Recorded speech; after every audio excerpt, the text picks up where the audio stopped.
Ano po ba ang pinakamagandang nangyari sa inyo sa networking? Pwede rin po bang mangyari sa amin? Tama ba yung Oo basa naman. ko? Bottom line, pare-pareho lang naman eh.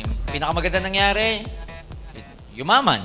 Number 2, nagkaroon ng freedom. Number 3, traveled a lot. I love to travel. Number 4, yung magkaroon ka ng take control of your life. Maganda yun eh, you control your life. Yes. Kala natin ang benefit na networking, yaman ka lang magkaka-time. No.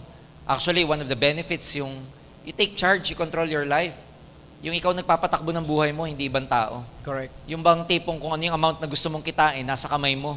Kung kulang sa'yo yung last month, pwede kang humataw ngayon para mas malaki.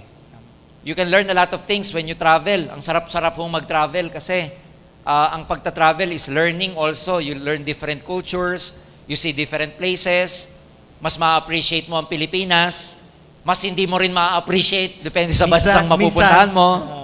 And along the way, one of the greatest benefits is you will be able to gain many friends. Marami ka magiging kaibigan. You will learn, alam mo yun, madami ka matututunan sa iba't ibang mga tao. Marami ka magiging kaibigan. Tsaka yung madidevelop ka. Yun ang mga walang Kapalit. Kapalit. Yung magbago yung perspective mo sa buhay, yung napaka-positive mo na everyday, yung magbago yung personality mo, how you treat life in general, yung you becoming a better person, Yes. yun ang walang benefit dito.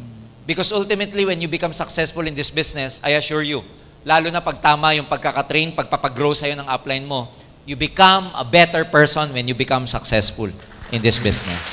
Kaya kung ang tanong, yung nakikita nyo pong benefit and reward ng mga successful distributors, mangyayari din sa inyo yun. It's just a matter of time. Huwag ka lang magkukwit. Mangyayari rin sa'yo.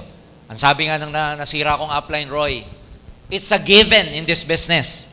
Yung magiging successful ka, yayaman ka, it's a given.